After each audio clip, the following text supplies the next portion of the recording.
Today we're going to be talking about KPIs. I'd like to introduce our two speakers today. First is President of Xceleran, Sean Marzola. Say hi. Hi, everybody. And also we have our Chief Marketing Operator for Xceleran, Gary Roding. Hey, folks. And today we want to talk about KPIs, how they're very important for businesses, especially small businesses. And we want this to be a kind of open Q&A kind of discussion. So if you get any questions, please feel free to type them in the chat and we'll go along with that. And with that being said, let's get started. So what are KPIs? All right, why don't I jump in? First of all, just wave your hand if you can hear me okay. I want to make sure that everybody can hear me. Good. Yep, you're good. All right, cool. All right, so before we just get started a little more on the introduction side, Sean and I have been friends in business and for 25 plus years, which is pretty good to be in business together that long and still be best friends, but we are. We both together started probably 9 or 10 businesses. So we've had a wide range of experience in those. We also both come from entrepreneurial families, small business. My family was in the trucking business, and Sean's in residential contracting and remodeling. So it's been our life, kind of get it. This topic is kind of near to dear to us. We've had successes, we've had failures, and pretty much been all over the small business world. So happy to provide what information we have, but I also, as Gannon said, you guys have a lot of experience out there too, and we really like you to share that experience as well. KPIs, I'm sure but it stands for key performance indicators. The key part is the key data from finance and processes that are critical to the success of a business plan or model. We'll talk a little bit about modeling. Performance measures performance against those planned goals, and the indicators are must be quantitative and trackable to show real time and historic. So with that, we're going to do this in a kind of Q&A approach, and Gannon, go ahead and start off the first question. Absolutely. Sean, I think you can answer this one for us. What is the value of tracking KPIs and what is the risk of not tracking them? A double question, an A and a B. Yeah. So I'm a little long-winded naturally. Apologies in advance for that, but this is kind of one of those questions that's really, really critical to tee up our webinar. So first and foremost, what's the value of tracking KPIs? Let's talk about that.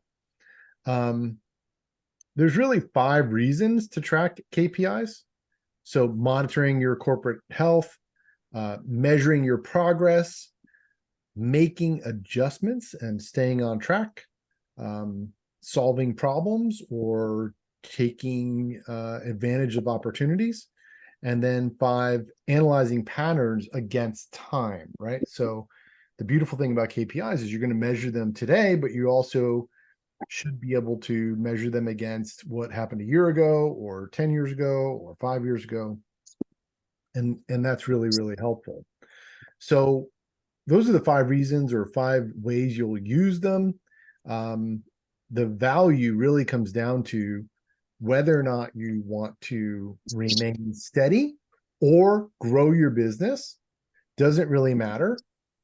The value of tracking those KPIs is the same. There's lots of examples we can give where companies just want to have a steady course, but something happens in their business that throws them off track, and all of a sudden their profits are down, or even they went to losses, or their accounts receivable went, double or triple, et cetera, et cetera. So super important. The real test here is if you hire somebody to come in and do a profitability test, if you will, or to try to grow your business with you, I guarantee you the very first thing they're going to do is ask you, what KPIs do you measure? How often do you measure them? When are they reported? Who gets them? That's going to happen. like right off the bat.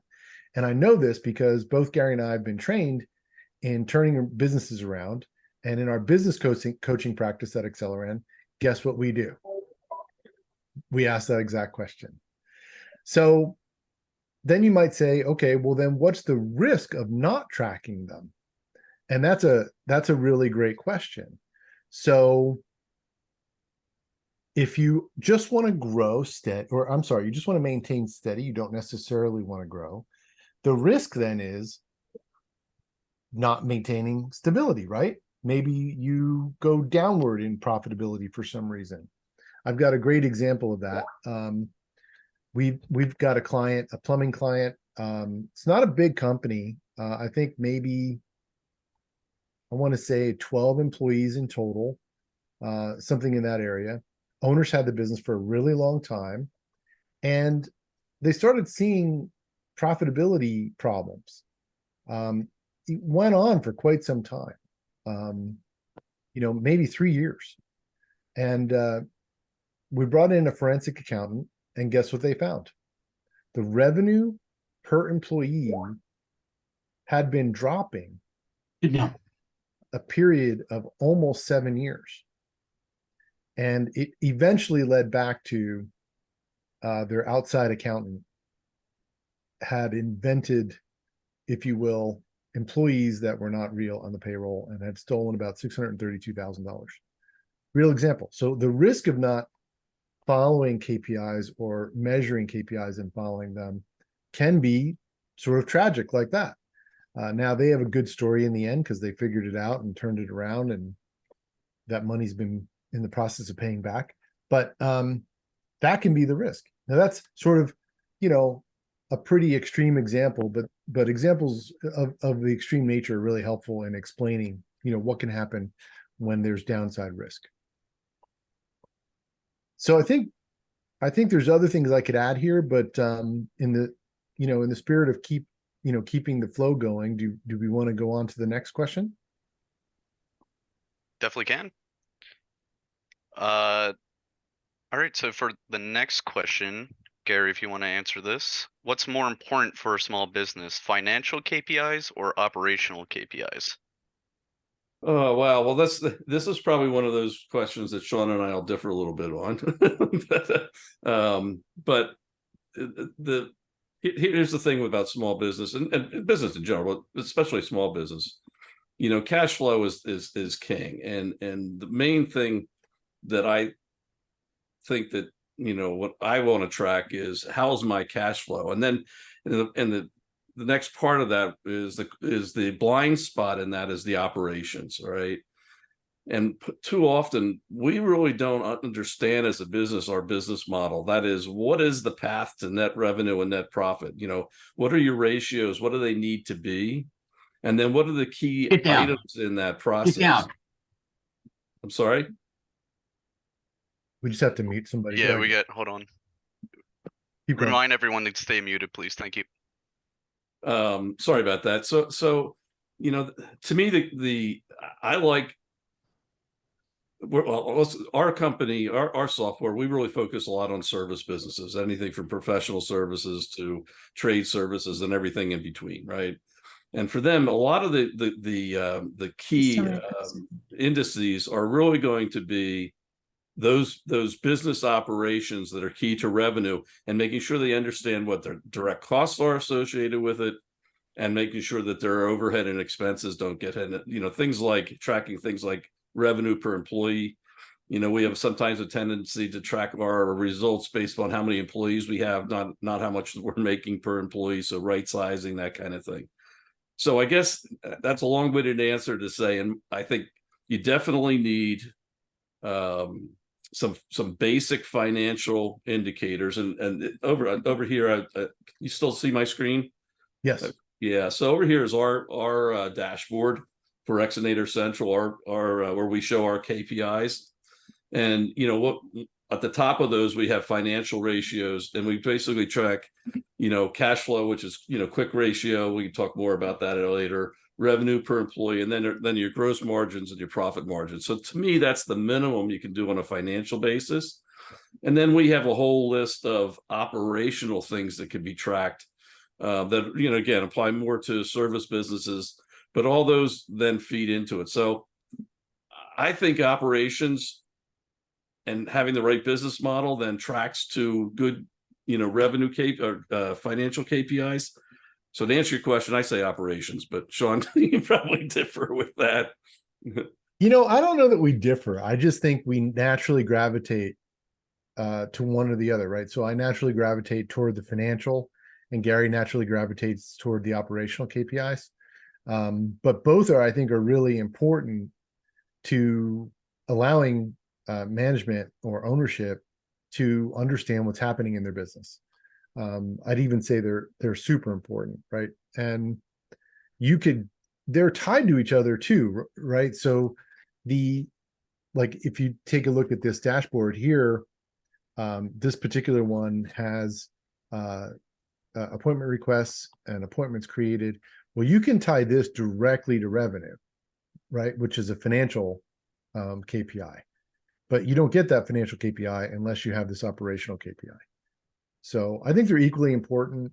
I do think that, we just gravitate toward one side or the other naturally. In our case, it's been good for our business because, that's a balance.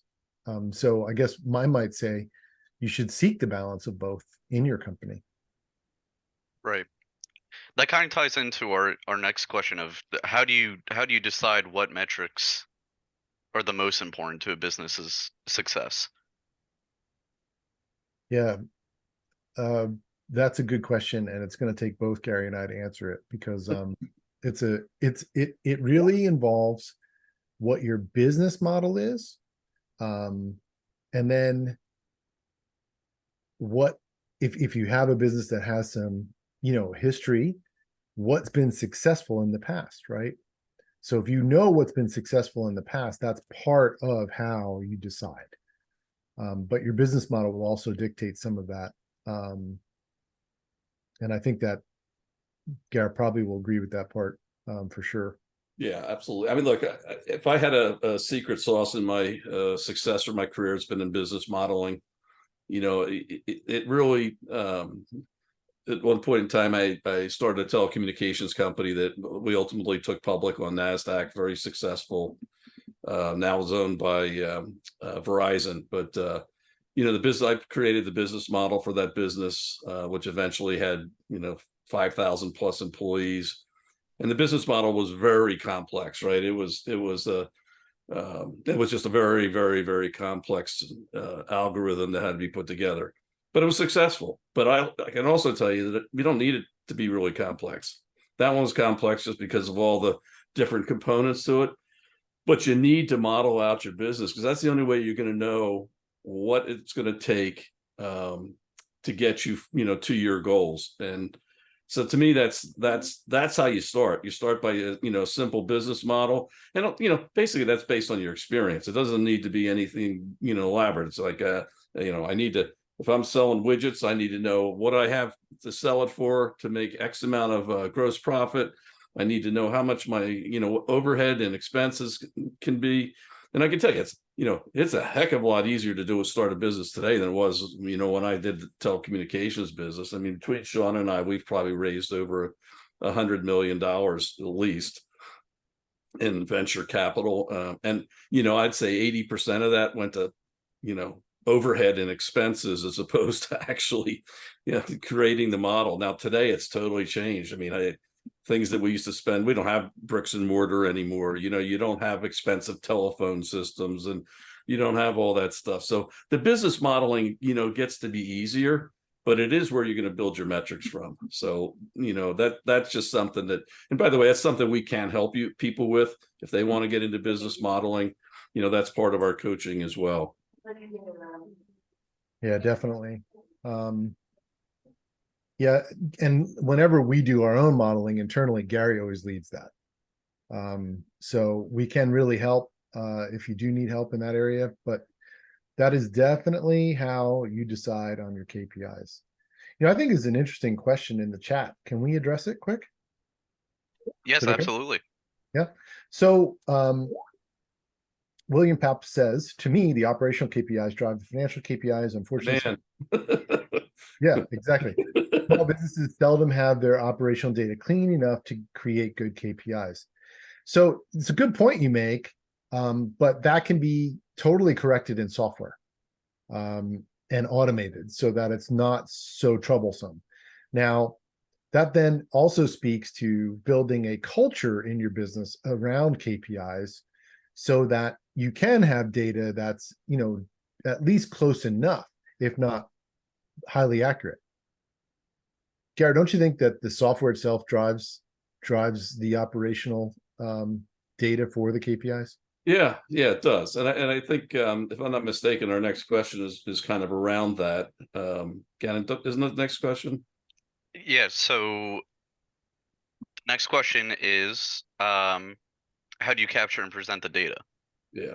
So I thought and this is really where we get into some of the technical aspects of it. And by the way, it's the challenge, right? It's exactly what it said. Small companies don't have this data at their fingertips. They don't track it. They don't know how to come up with it. So even if you want to do KPIs, you need to have a method. And that's what we created in our software. And there's others out there. I've said this from the beginning with this group. I don't know how else to present things than to show you what, our concepts from a conceptual point of view, but we're not the right software for everybody. So please, just take it for the point of view of how to do and what you might look for if you're, looking for software. And on our first webinar, we went through a whole lot of other options of software companies as well. But it all comes down to the integration and automation of your various business components. And a lot of small companies aren't even using software, and they need to.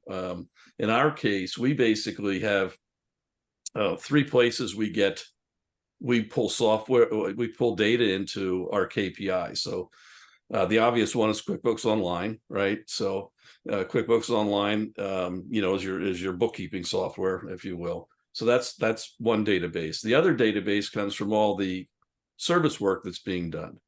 It comes from, the customers making appointments through our customer engagement center. It comes from field data that's coming in on things that are being worked on in the field through our field apps. And all that data comes into our process. And then we manipulate that data. Customers, you guys, would create your own goals. You say, what is your objectives in each of these categories? We work with our companies, in the setup process, and Sean coaches them on what those KPIs should look like to be successful, the business model, all those. But then once you have those, they have to all that has to be integrated. It has to come into one place, be integrated, and presented in a way that you can see it on the the basis that you need to see it. In our case, we have daily, which isn't all that well. For some companies, daily is really important. Okay. We do weekly, monthly, and annual presentation of KPIs. Again, you in the setup process, we have all the setup where you can go ahead and select all the various. You select what your goals are, and then you select what you want to see presented, which is of course another piece of this: what's presented, who sees it, and those kinds of things. So, trying to do this manually and trying to do it, without all the data, if you're getting partial data, that's not going to do you much good. You need to get it all. So you really do need some type of dashboard. And there's, like I said, there's several out there to do. We happen to be focused mostly on the service industries. And the other advantage for us is, our cost is so low compared to, some of the bigger things. I mean, in our case, Xceleran Essentials $40 a month. So, and then for Alignable, you guys get it for 90 days free to start with. So it's cost wise, it's not an issue. But it does all these things that really can set you on a path to understanding your KPIs. We have a oh, I'm sorry, go ahead, Sean. Well, I kind of want to tag on to the back end of that.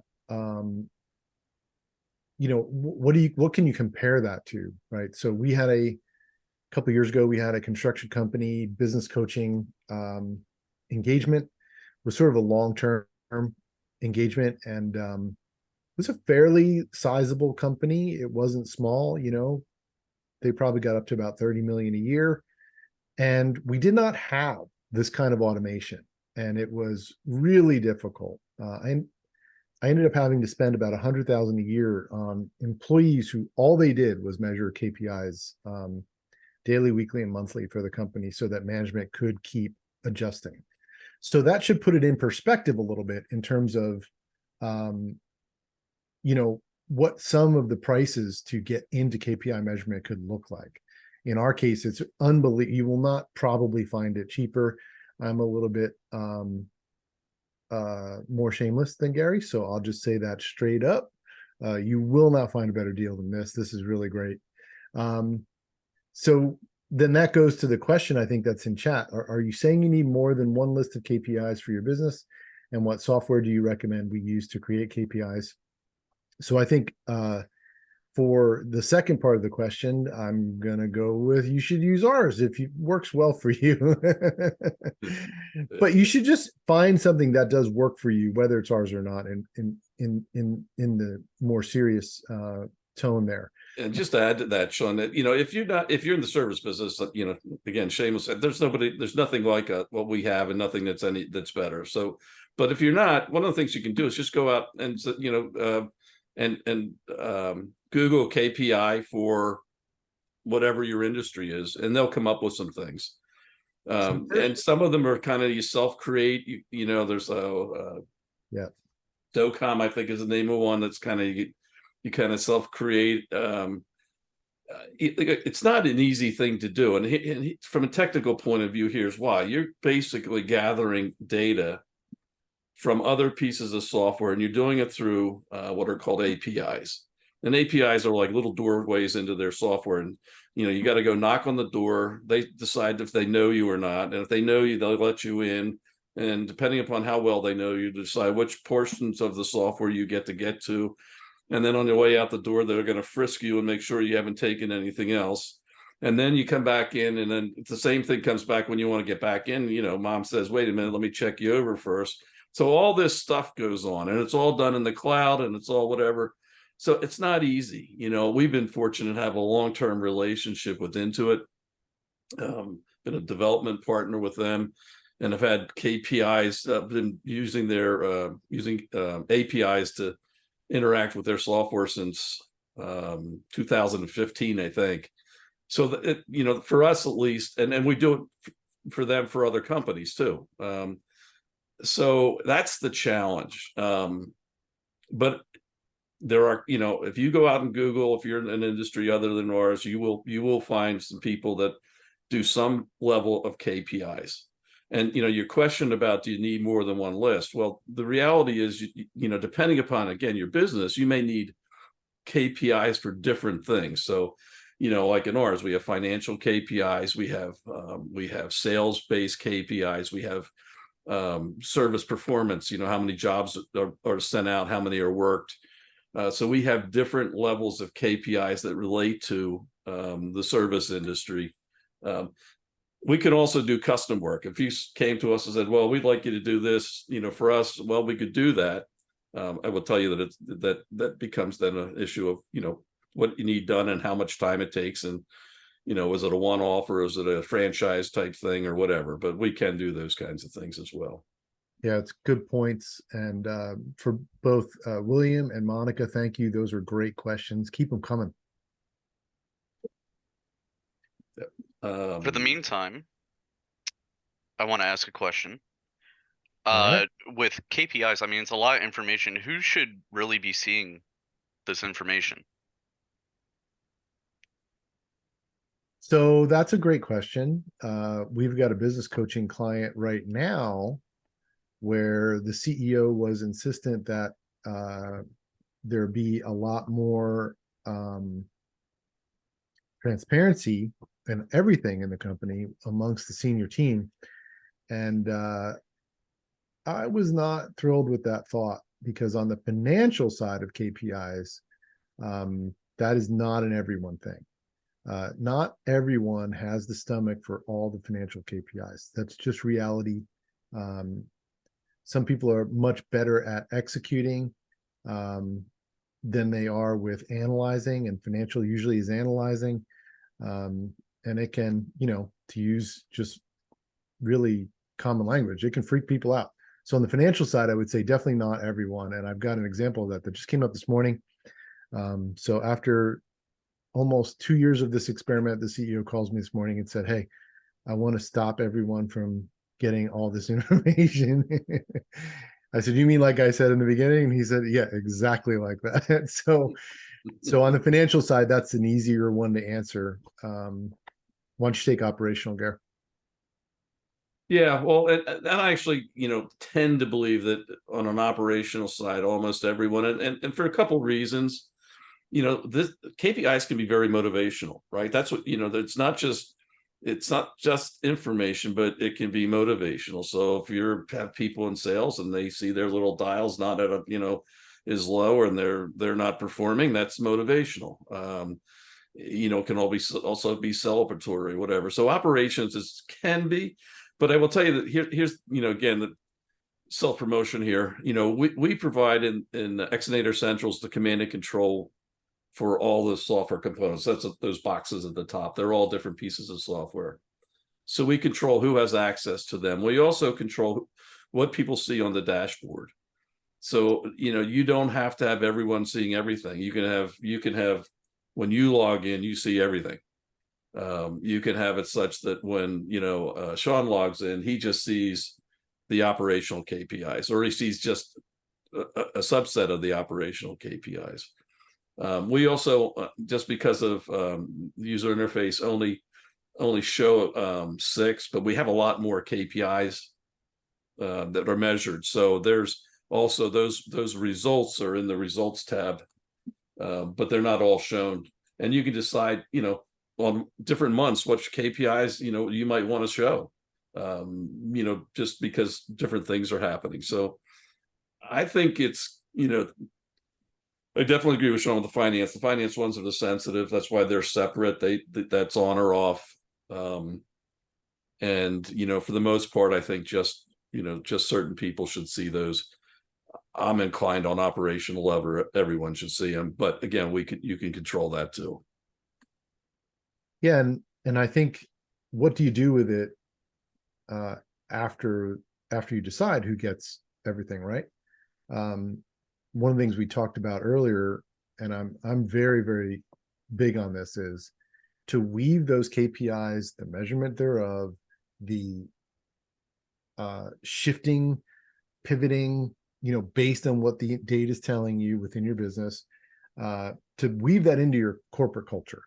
And whether you are 1 or 2 employees or 200, I'm telling you, everybody has a corporate culture. And it's really important to make decisions, based in large on what the data is telling you. And that allows your corporate culture to be a lot less emotional about what's happening in the business. And I can tell you, the companies that measure and then make decisions based on the information versus emotion, those companies are always long-term more successful when we do business coaching. And those are always the companies that get teed up for a succession plan, whether that be somebody acquires the business or family members take over. Either way, those are the ones that succeed long-term. One of the ways to weave it into the business quicker is to tie compensation plans to the KPIs, especially on the operational side, right? When folks are getting measured by those KPIs, and they're being incented to perform based on when the KPIs are good, it really tends to work great.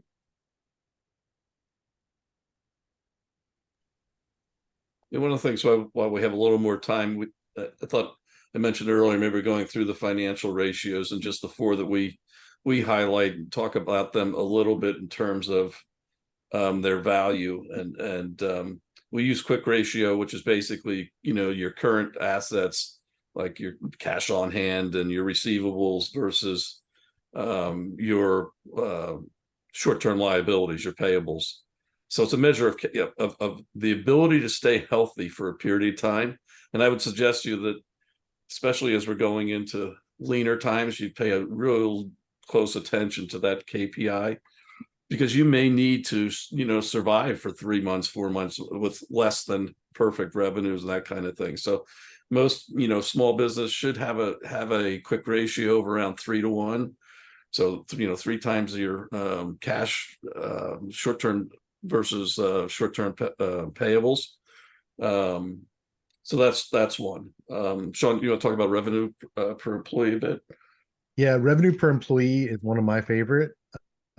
This can tell you so many different things, especially if you're comparing it to previous periods of time when you were having great success. We had a customer not too long ago. They had ramped up because they had a lot of revenue, and they were not following the revenue per employee. And all of a sudden, they were in 2 consecutive months of losses. And they just simply had too many employees for the revenue that they currently had. That's just the simple version of what revenue per employee can tell you. I really love that one. I think it's super important. You want to take gross margin or? Yeah, well, yeah, gross margin and profit margins are basic measurements of two things. One, it's both measured against your revenue, a net revenue. And, gross profit margin is probably just an indicator of, are you priced properly, right? That's you need to make sure you're making enough money versus the cost of whatever it is you're providing. So that, and when you're in the service business, I always put my service people as a cost of goods sold, because that's what you're selling, right? Some people put it down under the expenses, but I think if you put it up in cost of goods sold, you have a better version of what your margin is on what you're selling. And then the second one, profit margin, then takes into account your overhead.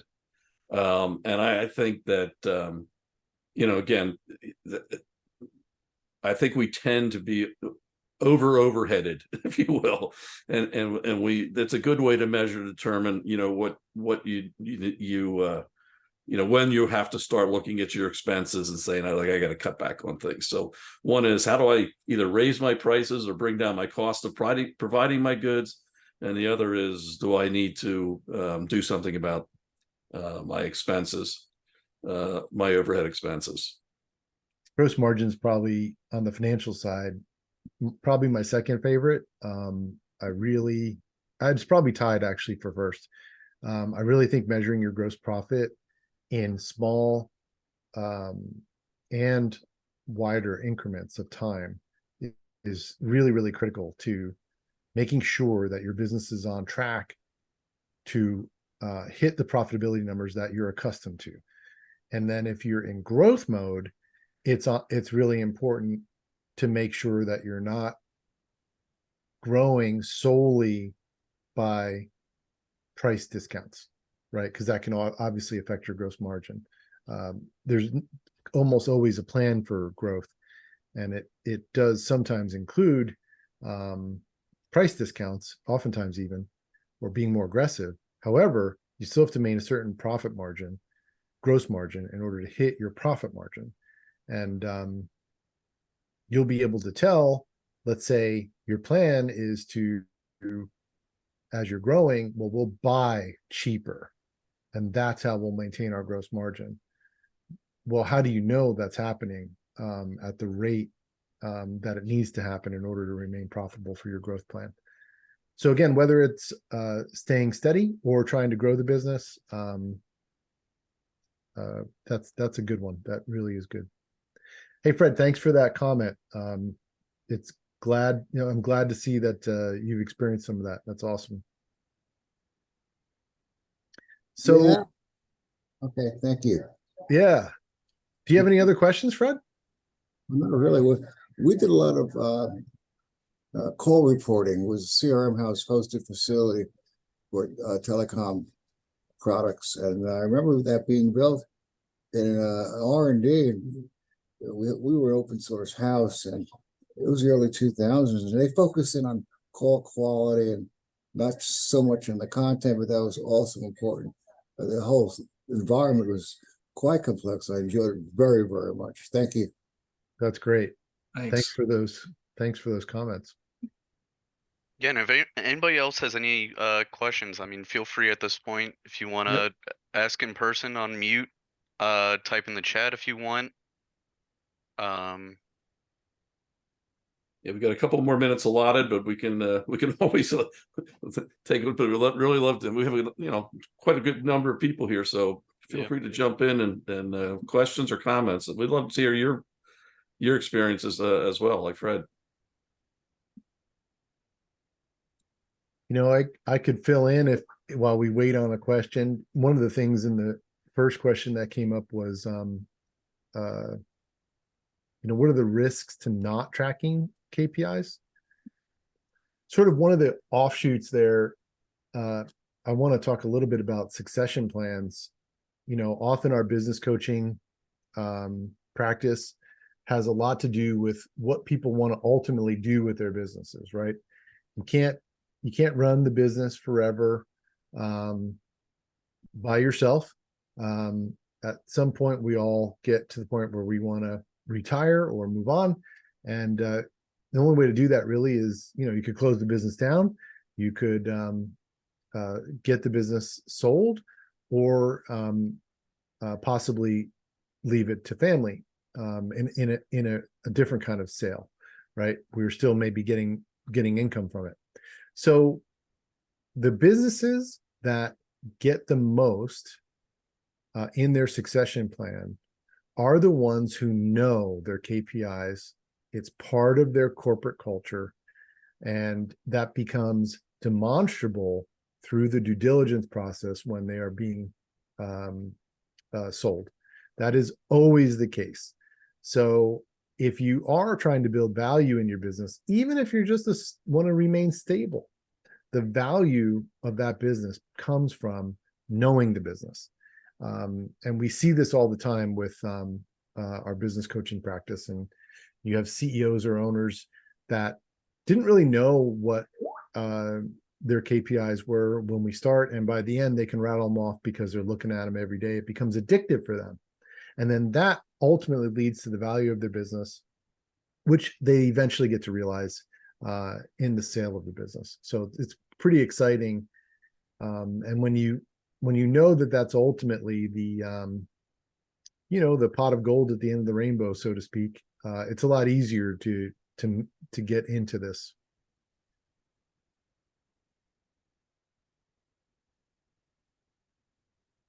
All right. Any other comments or questions? All right. Well, let's wrap it up then. Yeah. Stop sharing here.